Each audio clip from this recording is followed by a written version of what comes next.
Assalamu alaikum, dear students. Welcome to another lecture on relative density of soils. Today is week 6, lecture number 11 of Geotechnical Engineering 1. So let's begin.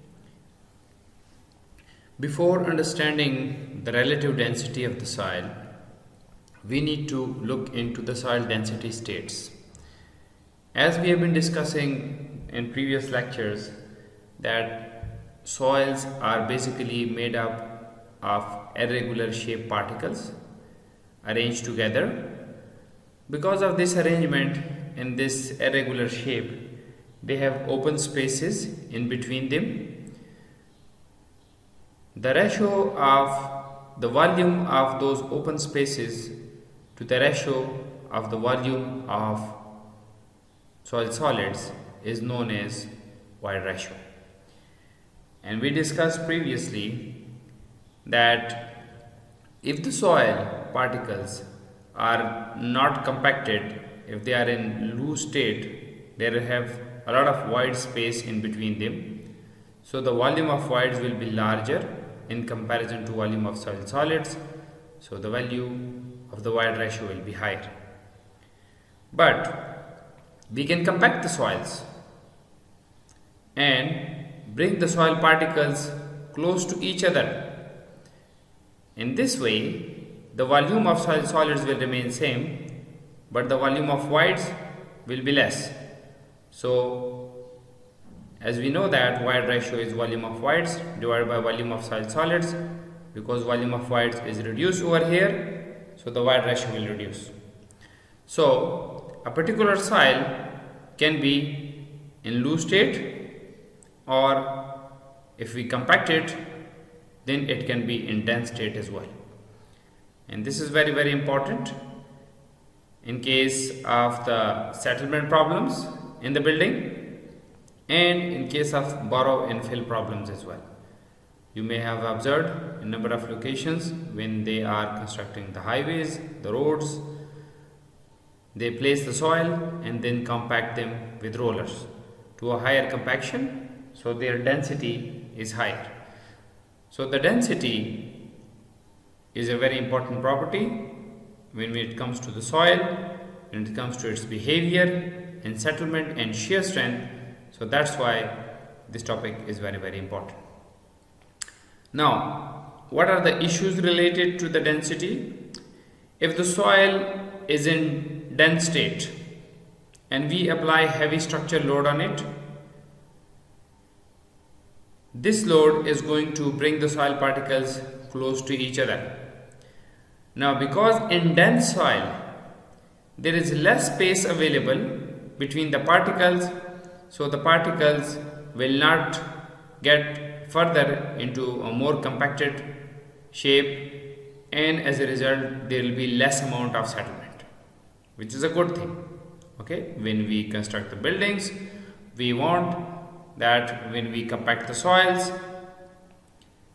they should have less settlement. Okay, so less space, little space is available in compacted soil for soil particles to rearrange themselves, so there is less amount of settlement.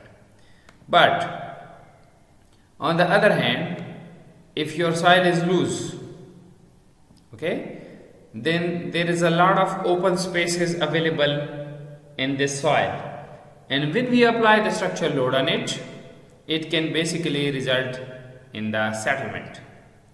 So this settlement can cause cracks in the buildings, which is not ideal condition, and you may have seen this in many locations, and in some cases it can result into complete failure of a building as well. So the settlement is an issue in case of buildings and also in case of road infrastructure and bridges as well. You may have seen that because of the settlement, the ride quality of the road reduces, and there are a lot of issues with regard to the alignment, the vertical alignment and the drainage of the road as well. So the soil density is very important. So why we are not studying the density directly and we are studying the relative density of the soil. Now, relative density is a density which is the ratio with respect to the maximum possible density of a particular soil. So, because it can give you a number between 0 and 100. So, if I say something is 100% correct, then you will understand that it is completely correct sentence. But if I say something is 150, so you will not know that 150 is out of how much and what does it mean. So that's why we measure the maximum and minimum density of a particular soil and then compare the density of our in situ soil with that, and that basically tells us that relatively this soil is dense or loose. So for this purpose, we determine the maximum and minimum void ratio in the lab. Another important thing is that the relative density term is usually used for classification of a granular soil. Okay, what is a granular soil? Granular soil are sands and gravels. So this is a property which is exclusive for a granular soil. In case of clay soil, we check compaction or consolidation. So the relative density is important property or index property of the coarse grain granular soil. Index property are properties using which you can classify the soil. You can divide them in various groups. Those properties will be known as index properties, and we will be discussing some other index properties in the coming lectures like Atterberg limits and the particle size analysis as well. So, coming back to the relative density, in the lab we will determine the minimum and maximum void ratio, and then we will determine the in situ void ratio of a soil and subtract this in situ void ratio from the maximum void ratio and divide it by the maximum minus minimum. Now the maximum void ratio is a void ratio of soil in the loosest state. So in this case there will be a lot of voids, because we know that void ratio E is equal to volume of voids divided by volume of soil solids. Now you know that if the volume of voids is too large, the value of void ratio will be large. Similarly, E minimum is the minimum void ratio, which is basically the void ratio of the soil in its densest state and most compacted state. So when we compact the soil, then the volume of voids will reduce, and if this reduces, overall void ratio will also reduce. So for the loose state it will be maximum, and for the dense state it will be E minimum. If the soil is in loosest state, the relative density will be equal to 0, because then in situ denseness or in situ void ratio E will be equal to E max. So E max minus E max, so this will become equal to 0. So 0 divided by something is equal to 0. So your relative density will be 0 in that case. Vice versa, similarly, in case of soil in the dense state, the void ratio will be equal to maximum. So E maximum minus E minimum divided by E maximum minus E minimum. So this divided by this same is equal to, this will become equal to 1. 1 multiplied by 100, that will be equal to relative density of 100%. So usually we will multiply this with 100 to get the relative density in terms of the percentage. Okay, so we will multiply this by 100 as well, so that will give you the relative density in terms of percentage, that how much percent the particular soil is dense or loose. So as I discussed earlier, the relative density is used to describe the density state of a granular soil, which can be either gravel, okay, or it can be sand. The granular soils are the one in which you can identify the grains of the soil. They are larger in size. We discussed them earlier in the soil particle sizes. So they are either gravels or sand. So according to their densities, they can be divided, the granular soil, in various conditions under which they exist. For example, relative density of 0 to 15% will mean that the soil is very loose. Okay, we will call this a loose sand or loose gravel. If relative density of sands or gravel is between 15 and 50%, we will call this loose sand or loose gravel. And if it is between 50 and 70, it will be medium dense, and 70 to 85 is dense, while 85 to 100 is known as very dense sand or gravel. So usually the soil, when you place them, they compact under the same weight, under their own weight as well. So usually you will get a relative density of minimum 20 to 30% in a particular soil. So if it is 20 to 30%, we will call this as a loose soil still, so which will require some compaction. But when you start compacting, it is usually very difficult to achieve a compaction above 85%.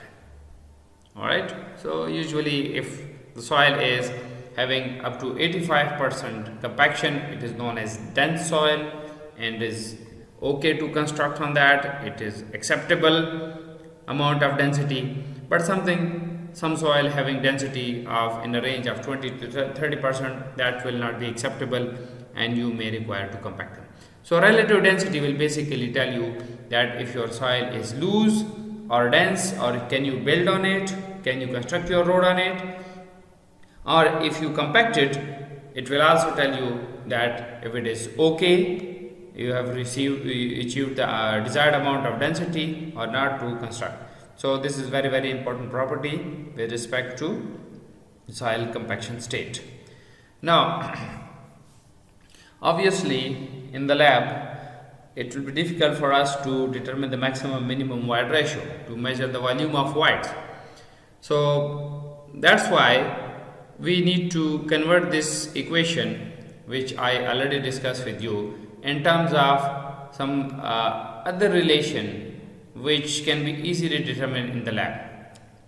Now we know that we can easily determine the dry density, which remains constant for a particular soil because there is no water in it. So usually void ratio is basically volume of voids, but if you take away the voids, the remaining is solids, so they can be easily related to each other.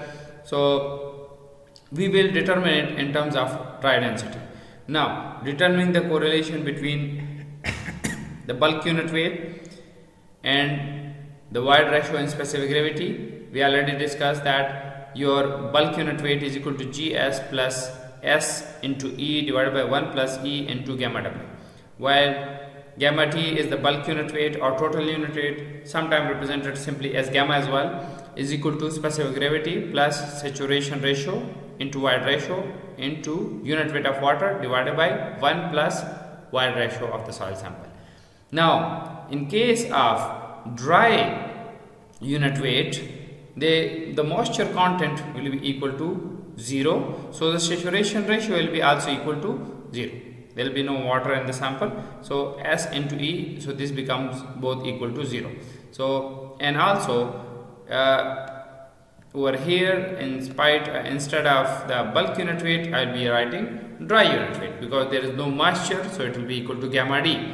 So this will be Gs into gamma W divided by 1 plus E. Now rearranging this and shifting this 1 plus E over here and bringing this gamma D on this hand side of the equation, and then shifting this 1 once again over here, so the equation will simplify to E or void ratio is equal to Gs into gamma W divided by gamma D minus 1.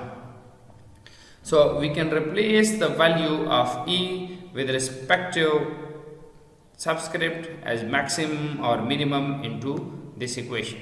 So it will be equal to E maximum. Now E maximum will be equal to E max is equal to GS into gamma W minus 1 divided by gamma D maximum. So this will be replacing the E maximum over here. Similarly, the in situ value will not have any maximum or minimum because it is in between value, between maximum and minimum value at the site. So that will be written simply as this equation by putting the value over here. Similarly, A maximum from over here will replace once again just like and above over here, and then E minimum replaced by this equation. So now simplifying this equation further and solving, you will get the equation in the following form. That is equal to relative density is equal to gamma D maximum divided by gamma D into gamma D minus gamma D minimum divided by gamma D maximum minus gamma D minimum multiplied by 100. While gamma D maximum is maximum dry unit weight and gamma D minimum is minimum dry unit weight, they both will be determined in the lab, while gamma D is the unit weight or maximum dry unit weight in the field. Okay, so this is what you determine in the field and this is what you determine in the lab, these two. So when you have all these three properties, then you can easily determine the relative density for that soil.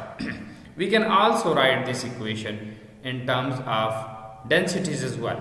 These are the unit weights, you can see gamma D, or we can write them in terms of rho as well, rho D and rho D minimum, because in this case you know gamma is equal to rho into G. Now G will be cancelled above and below because G is constant, so that's why you can write the equations in terms of either unit weights or densities as I discussed previously, because in the laboratory we will be measuring them in terms of the densities. So that's why I have given you this further simplified form of this equation as well, and this will be achieved using this given equipment. You may have seen this equipment in your lab as well. When we are in the lab, we will perform the experiment in which we will be using this mold.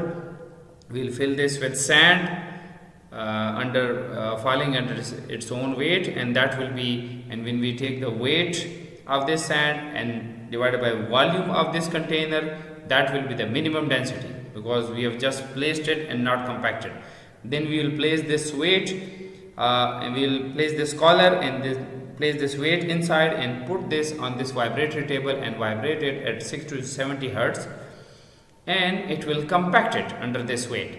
And then we will take the volume of that, which will be the reduced volume, so weight divided by the volume, and that will give us the maximum dry density of this soil because we have compacted it, and then its weight divided by reduced volume will give us this maximum dry density. While the dry density in the field can be determined using ASTM D4 4253 and 4254, which includes the core cutter method or the sand replacement method. You will also perform these experiments in the field as well to determine the maximum dry density dry density of the soil in the field as well, and the maximum and minimum dry density value will be used from the laboratory. So once we have all these three values, you can put them into this equation and you can determine the relative density of the soil in the given state, and that will tell you that the soil provided in the field is dense to how much compaction. So in that, what you will do, you will perform one of those tests in the field using the core cutter or sand replacement method, and you will determine the value of rho D, and then you will take some soil and bring it to the laboratory, and then you will perform the test in the laboratory and you will determine the rho D minimum and rho D maximum, and you will put the values in this equation, and that will tell you that the field sample have that much amount of compaction. So now we will discuss a simple example problem over here and determine the relative density using the wire ratio. I will give you some practice problems later on which will have various dry density values as well, and you will try yourself how to calculate the relative density if you are given with the dry density. So in this case, the maximum and minimum wire ratio is given. So the problem statement is, for a given sandy soil, the maximum and minimum wire ratio are given as 0.75 and 0.4. So this is the loosest possible state and densest possible state, and the specific gravity of soil solids is 2.68 of this soil. So these are the values from the lab. Then in the field, the soil is compacted to a moist density of 112 pounds per cubic feet. So this is the field density or unit weight of the soil at a moisture content of 12%, and then the field moisture content is also given. Determine the relative density or relative compaction in the field. So now over here we have maximum and minimum in this equation, E maximum and E minimum. What we don't have is the value of in situ wire ratio, okay, but we have the value of bulk unit weight from the field and also the moisture content and specific gravity as well. So if you remember, we determined the correlation between the wire ratio, specific gravity, moisture content and bulk unit weight as gamma is equal to 1 plus W into G as gamma W divided by 1 plus E, or bulk unit weight is equal to 1 plus moisture content into specific gravity of soil solids into unit weight of water divided by 1 plus wire ratio. Now in this we don't have the value of the wire ratio while we have all the other values. So we will rearrange this equation and rewrite it in the following form. We will shift 1 plus E over here and gamma over here, and then 1 plus E is here, so 1 will be shifted on this side, so this will become equal to minus 1. So the equation becomes G as gamma W into 1 plus W, or 1 plus W into G as gamma W, you can write them in any order, divided by gamma minus 1. So just putting the values in this equation will give us the value of wire ratio of the soil in the given state in the field. So E will be equal to G as gamma W into 1 plus W divided by gamma minus 1. So GS is 2.68. Unit weight of water is 62.4 pounds per cubic feet, which is constant. 1 plus moisture content is 12%, so 12 divided by 100. Remember, I told you that you will never use percentage, but you will use ratio in the equation. So always divide percentage when the percentage value is given, then divide by 100 to get the ratio, divided by the unit weight of the soil in the field, which is 112 minus 1. So if you solve this equation, you will get the in situ E value as 0.67. so this is this value which we got. Okay, so the maximum value is already given, the minimum value is already provided to us. Okay, so this maximum, both of them, they are the same values, so they are provided. So we can determine now the relative density because we have got all the values provided over here. So relative density dr is equal to E maximum, which is 0.75, minus field wide ratio, which is 0.67, divided by E maximum, which is 0.75, and E minimum, which is equal to 0.4. So if you solve this, you will get 0.229, or if we multiply this by 100 to get it in terms of percentage, then 22.9%. So this soil has a relative density of 22.9%, which means that this soil is basically a loose soil in the field. So obviously you will require some compaction, etc., before you are using this for erection of a structure. So that's why it is very important, because it tells you that in which state the soil is in the field, or does it require compaction, or if it does require the compaction, how much effort that will require to compact it. So that is it for the relative density. In the next class, we will discuss grain size analysis, or commonly known as sieve analysis, for soil classification. So we will be discussing soil classification of granular soil and soil classification of the then plastic soil or cohesive soil as well, or clays. So the index properties will be discussed in the coming lectures. Remember, relative density is also index property, and I told you the index properties are the properties which enable you to classify the soils into